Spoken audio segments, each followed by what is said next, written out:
Everyone, I am माही गाशवानी। आज मैं आपको बताने वाली हूँ नेल शेप। हमने एक न्यू सीरीज स्टार्ट की है नेल थ्योरी की।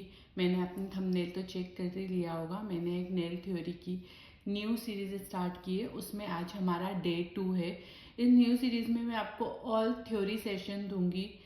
नेल से रिलेटेड जितनी भी थ्योरी है वो सारी थ्योरी हम कवर करेंगे। उसमें आज हमारा डे 2 है। डे 2 में हम कवर करने वाले हैं नेल शेप। नेल शेप के बारे में मैं आपको बताने वाली हूँ कि कितने टाइप्स के नेल शेप होते हैं एंड कौन कौन से शेप होते हैं, क्या नाम होता है उनका, किस तरीके से हम क्रिएट करते हैं, वो सारी डिटेल्स मैं आज आपको बताने वाली हूँ। फर्स्टली हम बात करते हैं स्क्वायर शेप की।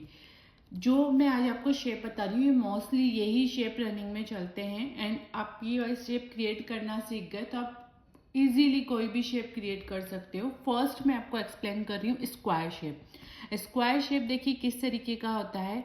इस तरीके से जो शेप होते हैं इसको हम बोलते हैं स्क्वायर शेप। एंड सेकंड आता है ओवल शेप। ओवल शेप हम स्क्वायर शेप से ही क्रिएट करते हैं। स्क्वायर शेप में हम थोड़ा सा राउंड क्रिएट कर देते हैं, ये हमारा हो जाएगा ओवल शेप। उसके बाद आता है हमारा स्क्वायर ओवल शेप। स्क्वायर से हम स्क्वायर शेप क्रिएट करते हैं।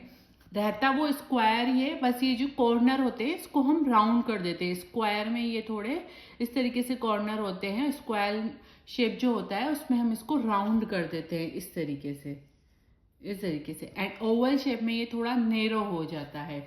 उसके बाद आता है हमारा आलमंड शेप। आलमंड शेप में क्या होता है कि जो हमने ओवल शेप क्रिएट किया था उसको हम और नेरो कर देंगे तो ये हमारा आलमंड शेप हो जाएगा। उसके बाद आता है हमारा बैलरीना शेप। बैलरीना शेप कैसा होता है? स्क्वायर शेप बिल्कुल ऐसे इस तरीके से स्क्वायर होता है, इस तरीके से। पर जो बैलरीना, इसको हम कॉफिन शेप भी बोलते हैं, वो इस तरीके से होता है। मतलब जो हमारा स्क्वायर शेप है उससे नैरो शेप जो होता है वो हमारा बैलरीना, या फिर आप उसको कॉफिन शेप भी बोल सकते हैं। उसके बाद आता है हमारा स्टेलिटो शेप। इस तरीके से जो पॉइंटेड वाले शेप होते हैं वो होते हैं हमारे स्टेलिटो शेप।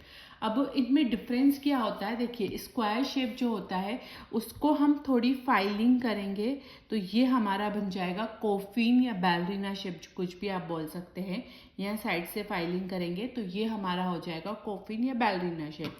ठीक है, अगर ये फाइलिंग नहीं करते, ये ऐसे ही रहता है, तो ये हमारा स्क्वायर हो जाएगा। उसके बाद अगर इसको हम और नैरो कर देते हैं, बिल्कुल और फाइलिंग करके बिल्कुल पॉइंटेड कर देते हैं, तो ये हमारा स्टेलिटो शेप हो जाएगा। तो स्क्वायर शेप से हम पहले कॉफिन शेप में जाएंगे, फिर हम स्टेलिटो शेप में जाएंगे। स्क्वायर शेप को हम साइड से फाइलिंग करेंगे तो ये हमारा हो जाएगा बैलरीना कॉफिन शेप। उसके बाद और फाइलिंग करेंगे तो ये हो जाएगा हमारा स्टेलिटो शेप।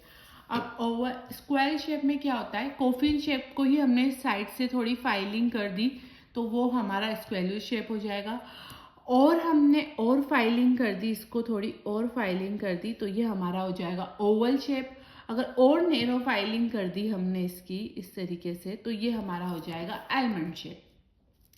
तो स्क्वायर शेप से हम ओवल शेप में जाते हैं, फिर आलमंड शेप में जाते हैं। ठीक है, ऐसे स्क्वायर से हम कॉफिन में जाते हैं एंड देन स्टेलिटो में जाते हैं। ये हमारे मोस्ट ट्रेंडिंग शेप है जो इंडिया में चलते हैं। ये हमारा नेल शेप है। एंड इस वीडियो को लेकर अगर आपको कुछ भी डाउट होता है, आपको शेप कैसे क्रिएट करने हैं, मैं लाइव क्रिएट करके भी आपको बताऊंगी। अगर वो भी सीखना है तो आप मुझे कमेंट सेक्शन में कमेंट कर सकते हैं। एंड आप मेरी ऑनलाइन क्लास या ऑफलाइन क्लास भी ज्वाइन कर सकते हैं। वहाँ पे आपको बहुत मिनिमम फीस में बहुत डीप नॉलेज दी जाती है। वहाँ पे आपको ISO सर्टिफाइड दिया जाता है, थ्योरी के नोट्स प्रोवाइड किए जाते हैं, A to Z deep knowledge आपको वहाँ पे दी जाती है। उसके लिए मैं नंबर डिस्क्रिप्शन में मेंशन कर रही हूँ। आप मुझे वहाँ पे कॉल या व्हाट्सअप कर सकते हैं क्लास के लिए, अगर क्लास के लिए आपको कुछ भी इंक्वायरी होती है। एंड आप मुझे कमेंट करके बताइएगा कि थ्योरी सेशन में आपको और किस किस चीज़ से रिलेटेड थ्योरी देखनी है, तो मैं उसी पे वीडियो बनाऊंगी। एंड इस वीडियो को लेकर आपको कुछ भी डाउट रहता है तो आप मुझे कमेंट सेक्शन में ज़रूर बताइएगा। And thank you for watching.